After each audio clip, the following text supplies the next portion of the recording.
नमस्कार दोस्तों, आज मैं आपको एक ऐसी कहानी सुनाने वाला हूँ जो न सिर्फ धार्मिक है बल्कि हमारे संस्कृति, आस्था और जीवन की सीख भी देती है। हाँ, मैं बात कर रहा हूँ छठ पूजा की। दोस्तों, ये सिर्फ एक पूजा नहीं है, ये श्रद्धा, तपस्या, अनुशासन और सम्मान का प्रतीक है। आज हम जानेंगे इसकी इतिहास, पौराणिक कथाएं, 4 दिन का व्रत, वैज्ञानिक महत्व, रीति रिवाज और वर्तमान प्रचलन के बारे में। तो चलिए शुरू करते हैं और जानते हैं छठ पूजा की असली कहानी।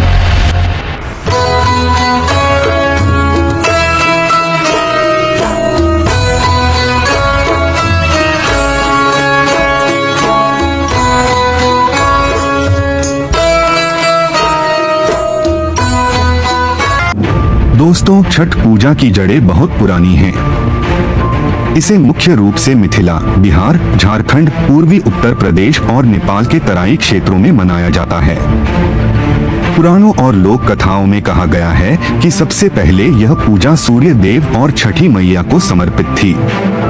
एक कहानी है सावित्री और सत्यवान की।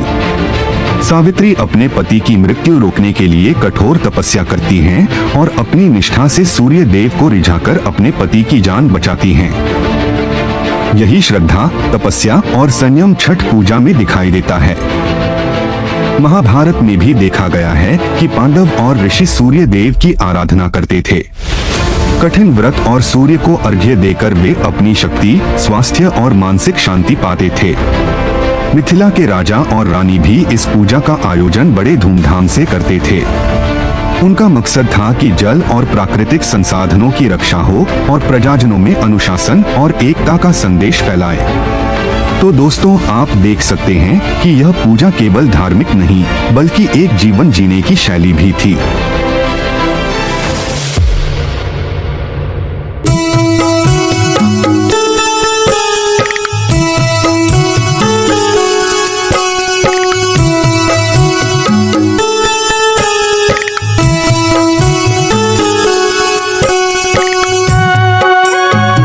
अब दोस्तों, बात करते हैं छठ पूजा के 4 दिनों की। सोचिए, 4 दिन तक उपवास रखना बिना पानी और खाने के, यह आसान नहीं है। लेकिन यही श्रद्धा और संयम का असली मतलब है।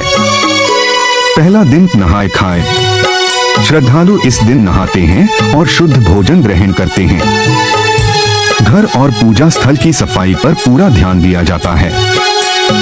यह दिन शरीर और मन की शुद्धि का प्रतीक है। दूसरा दिन खरना। अब व्रत की शुरुआत होती है। श्रद्धालु गुड़ और खीर ग्रहण करते हैं। इसके बाद 4 दिन तक केवल फल और शुद्ध भोजन ही लिया जाता है। यह तपस्या और संयम की परीक्षा होती है। तीसरा दिन संध्या अर्घ्य। सूर्य अस्त होने के समय नदी, तालाब या पोखरा के किनारे अर्घ्य दिया जाता है। लोग हाथों में गंगाजल, फल और पूजा सामग्री लेकर घाट पर जाते हैं। सोचिए, कितनी अनुशासन और धैर्य की बात है। चौथा दिन उषा अर्घ्य। अगली सुबह उगते सूर्य को अर्घ्य देकर व्रत का समापन होता है। श्रद्धालु साधारण भोजन ग्रहण करते हैं।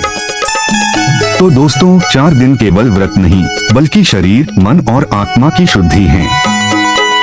छठ पूजा का सबसे बड़ा महत्व है श्रद्धा, तपस्या और अनुशासन। मुख्य रूप से महिलाएं व्रत करती हैं, लेकिन पुरुष भी इसमें भाग ले सकते हैं। यह पूजा हमें सिखाती है कि धर्म और संस्कृति में जात पात का कोई भेदभाव नहीं होता। सब लोग घाट पर एक साथ आते हैं, नदी की सफाई करते हैं और सूर्य देव को अर्घ्य देते हैं। साथ ही लोकगीत, पारंपरिक नृत्य और संगीत भी इस पर्व का हिस्सा हैं। सोचिए, ये कितना सुंदर मिश्रण है आस्था, संस्कृति और दोस्तों, छठ पूजा में वैज्ञानिक महत्व भी है। सुबह और शाम सूर्य को अर्घ्य देना हमारे शरीर के लिए लाभकारी है। सुबह की सूर्य की किरणें विटामिन डी देती हैं, जो हड्डियों और रोग प्रतिरोधक क्षमता के लिए जरूरी है। 4 दिन का उपवास शरीर का डिटॉक्सिफिकेशन करता है। घाट पर जाकर जल और प्राकृतिक संसाधनों का सम्मान करना हमारे पर्यावरण के लिए भी सही है। मतलब यह पूजा केवल धार्मिक नहीं है बल्कि शारीरिक, मानसिक और पर्यावरणीय स्वास्थ्य का भी प्रतीक है।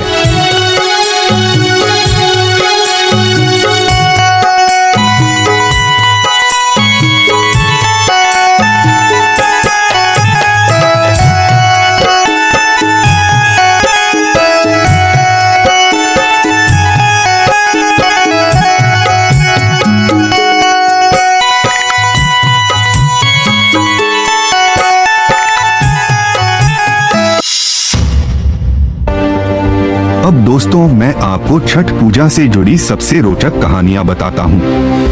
सावित्री और सत्यवान की कथा में सावित्री ने अपने पति की मृत्यु रोकने के लिए अपनी पूरी निष्ठा और तपस्या से सूर्य देव को रिझाया और सत्यवान की जान बचाई।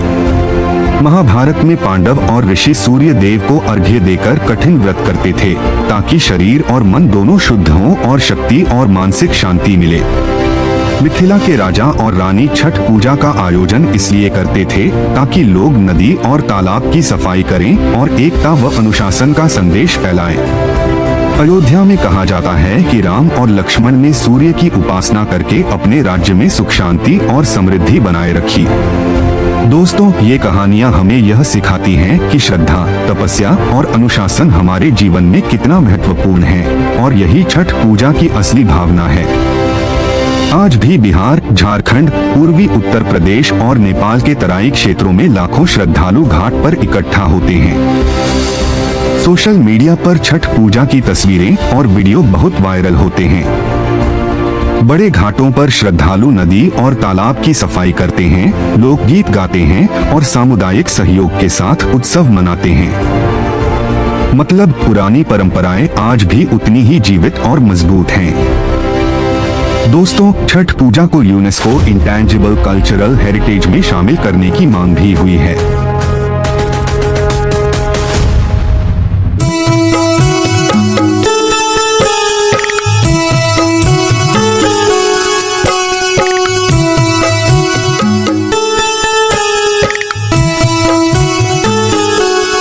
यह पर्व सिर्फ धार्मिक नहीं बल्कि सांस्कृतिक, सामाजिक और पर्यावरणीय चेतना का प्रतीक है।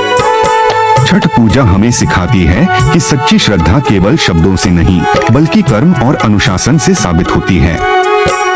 तो दोस्तों, अगर आप छठ पूजा की असली भावना समझना चाहते हैं तो इस परंपरा को अपनाएं, सीखें और दूसरों को भी इसके महत्व के बारे में बताएं। दोस्तों, छठ पूजा केवल एक पर्व नहीं है, यह हमारी संस्कृति, आस्था और जीवन के मूल्यों का प्रतीक है। यह हमें याद दिलाती है कि सच्ची श्रद्धा, तपस्या और संयम केवल शब्दों से नहीं बल्कि कर्मों और विश्वास से साबित होती है। इस छठ पूजा पर आइए हम अपने मन, शरीर और आत्मा को शुद्ध करें, सूर्य देव और छठी मैया को अर्घ्य दें और अपने जीवन में सकारात्मक ऊर्जा, स्वास्थ्य, खुशियाँ और समृद्धि लाएं। दोस्तों, यही छठ पूजा की असली भावना है, प्रकृति का सम्मान, परिवार और समाज के लिए भलाई और अपने भीतर की आस्था और निष्ठा को मजबूत बनाना।